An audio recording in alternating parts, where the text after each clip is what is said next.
طبعا احنا كل يوم بنقول يا ترى هنعمل اكل ايه، وكل يوم بنفكر احنا هنعمل ايه وهنصرف قد ايه، وهنكلف الاكل ايه.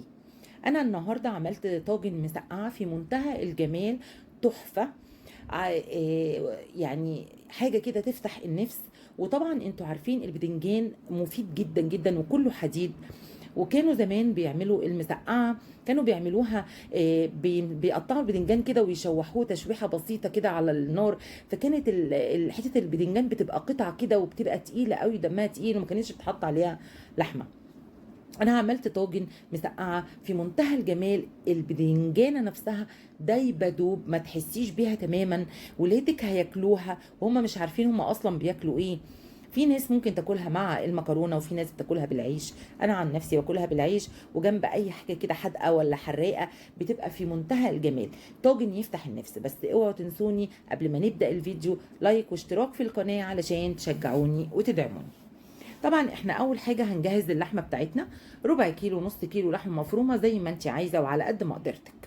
اول حاجه طبعا انا بحب دايما، اللي بيشوف فيديوهاتي كتير يعرف ان انا دايما بحب اشوح اللحمه على النار قبل ما احط لها اي حاجه. يعني ما بحطش البصل الاول، على عكس ناس كتيره جدا. انا بحط اللحمه الاول تتشوح وتاخد الصدمه، وبعد كده بحط عليها بهاراتها. البهارات بقى ورقه لورا دي اساسي طبعا عشان الدهون. في اللحمه اساسي ورقه اللورا. ورقه لورا، بهارات لحمه، حطيت شطه، حطيت فلفل اسمر، حطيت كزبره ناعمه بحبها جدا جدا جدا، بتدي طعم ونكهه في منتهى الجمال للاكل. كمان لو تحبي تحطي جوز الطيب. حطيت هنا بعد ما عطيتها تشويحه وغيرت لونها كده اللحمه، حطيت كمان نص كوبايه ميه صغيره. ما كترتش خالص الايه، الميه. وبعد كده بدات دلوقتي حطيتها بقى على النار تاني، وبدات ان انا اقطع الخضار بتاعي. اول حاجه بقطع بصلايه تقطيع صغير واحطها تتشوح برده معاها، تاخد لها لفه كده برضو على النار. بعد كده اقطع ثمره فلفل، هاخد نصها واقطعها حتت صغيره، وفلفل اصفر وفلفل احمر وقرن فلفل اخضر يكون حامي. لو مش بتحبي الحراق بلاش. هيتقطعوا كلهم قطع صغيره وبرضو هياخدوا لفه على النار مع اللحمه. احنا كل يوم بندوخ وبنفكر علشان نعمل اكل، بس بصراحة هي الأكلة دي حلوة وموفرة ومفيدة وبتاخد يعني ممكن تأكل 6 أفراد. البصل أهو لف مع اللحمة. هحط بقى كمان الإيه، الخضروات بتاعتي اللي أنا قطعتها، الفلفل الأصفر والفلفل الأحمر والفلفل الأخضر. هديهم برضه تشويحة كده مع بعض على النار. وبعد كده هبدأ إن أنا أجيب بقى البدنجان بتاعي، هقطعه قطع مربعة كده أو مكعبة.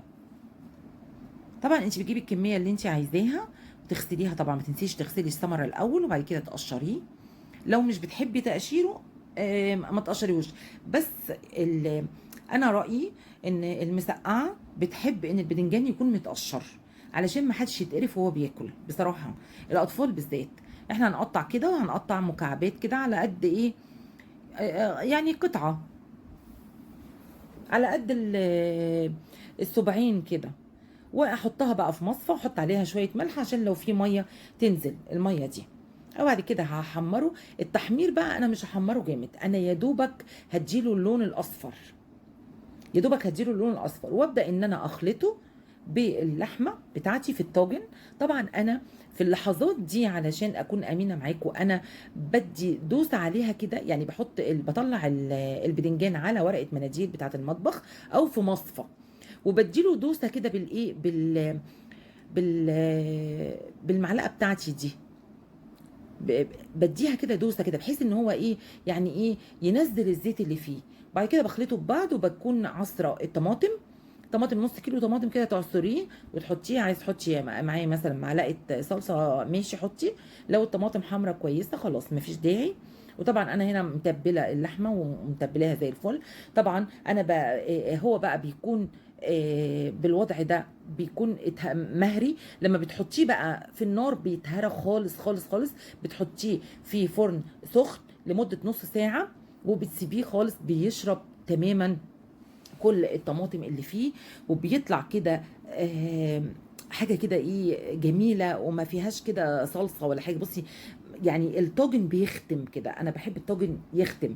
العلامات اللي في الطاجن من الجناب دي ان هو ايه يعني خلصت كل الايه الصلصه اللي فيه، ختم كده. تيجي بقى لما تيجي تغرفي هتلاقي ان هي البدنجان داب دوب في الفرن، بيبقى تحفه تحفه، والاطفال بيحبوه جدا جدا. بصي شا عامل ازاي، تحفه، مفيش تحسيش في قطعه البدنجان دي خالص. مفيد قوي قوي قوي وجميل وبيحبوه الولاد قوي، ووجبه اقتصاديه وحلوه. واوعوا تنسوني لايك واشتراك في القناه علشان تشجعوني وتدعموني.